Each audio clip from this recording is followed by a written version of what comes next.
Hi, I'm Kurt. I'm with Travers Tool Company, and in this video we're going to talk about bandsaw blades. So not so much about selecting the right one. That's pretty simple. If I need to do a video on that, comment below this one, and that might be one of the next ones coming up. But anyway, how do you safely open these things? They always come folded, at least in thirds. Except for the really big ones. Sometimes they're folded into more than thirds, like you can see this one is. But anyway, how do you open them? How do you close them or fold them back up like this to store it? And how do you measure it? So if you have a bandsaw blade that you're using and you want to just have a replacement on hand, or maybe a different pitch because you're cutting different materials, something like that, and you don't want to cut your blade, how do you measure one of these things? Because the size of it isn't only the thickness and the width, it's also the length, which in the case of a bandsaw blade, also like a V-belt or a drive belt, any kind of those sorts of things, it's the length is all the way around the circumference of the blade. So how do you figure that out without cutting it? And then lastly, we'll end this video on how to figure out how you change it from inches to feet and inches, which is pretty simple to do with internet today. You just ask whoever your internet browser is, and it'll pop out an answer. But what if you're away from a computer somewhere and you just have to do it the old-fashioned way? So we're going to learn how to do that. All that stuff coming up. Stay tuned. To begin with, some of the things we're going to need besides the bandsaw blade, obviously, is a pair of gloves. They don't have to be anything super heavy duty. It's just to protect your hands from the teeth. A roll of masking tape. This is gaffer's tape. Anything like that'll do. Duct tape will work, but you need a Sharpie also. Duct tape works as long as you can mark on it with a Sharpie. That's the whole purpose of the tape. You'll need a tape ruler, and maybe in the case of this one, the way this one is tied, I'm going to use a pair of pliers to get it untied. Typically, it's just a wire tie. You can easily do it by hand. So let's get going and see how we do that. So there's one thing I left out about the things you're going to need to open a blade up or measure it, stuff like that. One thing you're going to need is a little bit of open space that I don't have in my shop. My shop is in my basement at my house, so this is just outside my basement door. Now I've already taken the piece of wire off the blades that hold it together. So at this point, it's just going to spring open and just get out of hand. Literally. I think there was a pun in there. Anyway, I'm just going to drop this on the ground. Here's the best way to open, in my opinion. This is how I do it. All right? You got to be careful how you say that these days. So here's how I open a bandsaw blade. I just start it a little bit, and then away it goes. And it's open.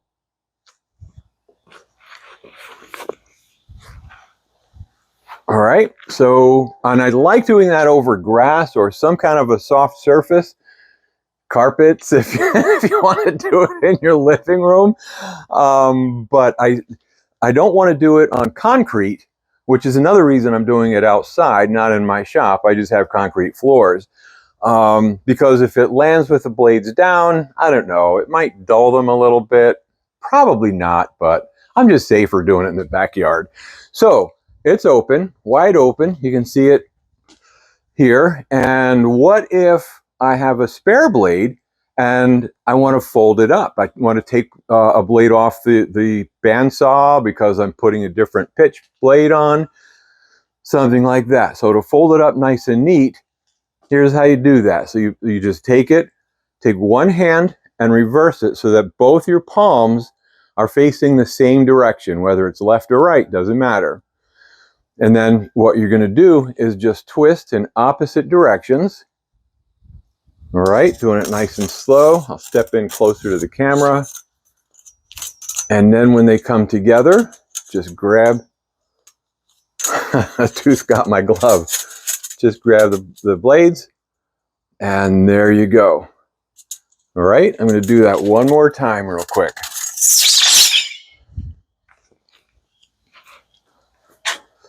Here we go again. Do it in the opposite direction. Hands facing to my right this time. Both palms facing out. I'm going to grab the blade, twist it. Maybe when you're watching this, just put it in slow motion if I'm going too quick for you. But anyway, there it is. And all I need to do at this point is just put a wire tie or a zip tie, piece of tape, anything, even if it's around one side. If it's bigger ones, maybe a couple of sides, but for something this small, one side would be perfect. And there you have it. So for measuring the length, I'm in my garage. Kind of hard to do on the grass, and I don't have enough straight line room in the machine shop. So, well, little shop I have in the basement.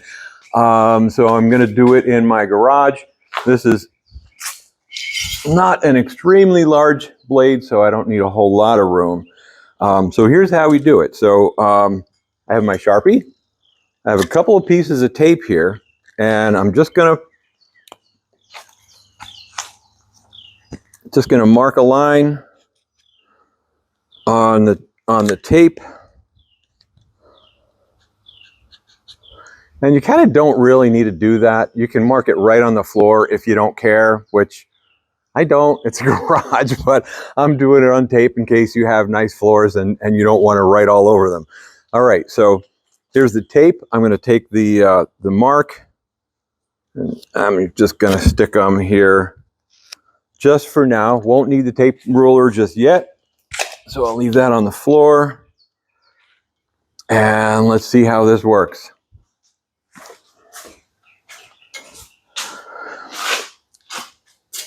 So first I'm going to put the bandsaw blade down on the ground and step on it with my foot. Put the piece of tape on the floor, one of the pieces of tape, and right next to where I marked on it, I'm going to mark the blade. So now I have one line that part of it is on the blade and part of it is on the tape. So now I'm going to do kind of a crab walk.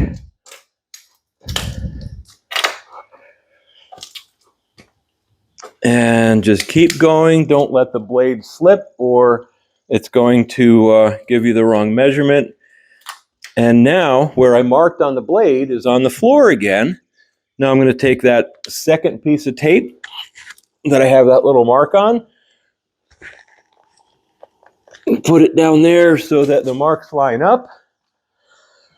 And from here you probably, it's warm down here. Anyway, so from here you probably already know what I'm going to do, which is to measure between the lines. Oh.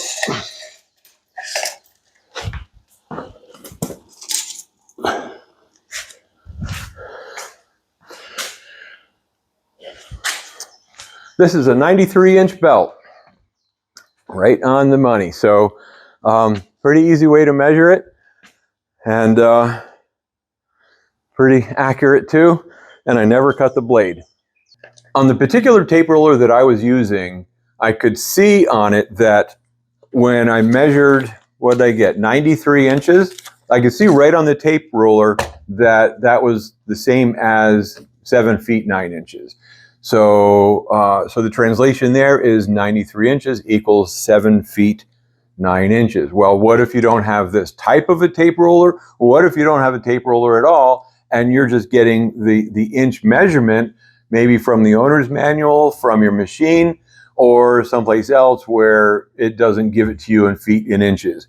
If excuse me, if we use the metric system, we wouldn't be having this conversation, because all you do is move the decimal point from one place to another. But since we have 12, not 10, but 12 inches in each foot, we're going to have to do a little bit of math. So let me show you how to do it. It's not that hard. So here's how to do the basic math on how to take inches. So in this case, the belt was 93 inches long. I'm going to put that down here. And I want to get that into feet in inches, because when you shop for a bandsaw blade, did I just call it a belt earlier? I'm so sorry if I did. I'm not sure if I did or not, but it's a bandsaw blade, not a belt. Although, as I said earlier, belts work the same way to measure them. Anyway, back to the topic. So I take 93 inches and I want to switch that into feet. Well, there are 12 inches in every foot. So I'm going to divide by 12, take the little calculator here, and go 93 divided by 12. I get 7.7, whoops, 5. Almost put 5.7. Okay, so what this is 7.75 feet. This is not inches. We still need to figure that out. So we have 7 feet, and 7.5 or 0.75 is the equivalent of 3/4. If you know that, you might already know how many inches past 7 feet you have. But in case you didn't, in case it was a weird number and you weren't sure, here's how to finish the math. So we're going to make this first 7 invisible for now and bring that back later. We're going to take our 0.75. Always remember to include the decimal. This time we're going to multiply. So first time we divided, because we're taking it from 93 inches divided by 12 inches per foot. Now we're taking 0.75 of a foot and multiplying by 12 to get inches. Okay, so 0.75 times 12 is 9. Okay, now I'm going to come back here and grab this first 7, put it down here. That's how many feet I have. The single line is the mark for feet, the comma there, and the 9 is the inches. So I have 7 feet, 9 inches, just like it said in the tape roller. If that's cheating though, but anyway, that's how you do it. You take all your inches, divide by 12, take the last number, including and past the decimal, put it here, multiply by 12, you get your inches. So here you get your feet, here you get your inches. And now you can go shopping for a bandsaw belt, the bandsaw blade that's 7 feet, 9 inches long. Not too complicated, except that if I could keep my words straight, it would have been easier. I apologize for that, but it really is pretty simple. So simple that even I can do it. All right, there we go. I hope this video was helpful to you and you got a better understanding of how you can measure these things, open them, close them, all that stuff we covered. And I hope that somehow, even if it's in a small way, I made your work and your life a little bit easier. Thanks for watching. Stay tuned for whatever's coming up next.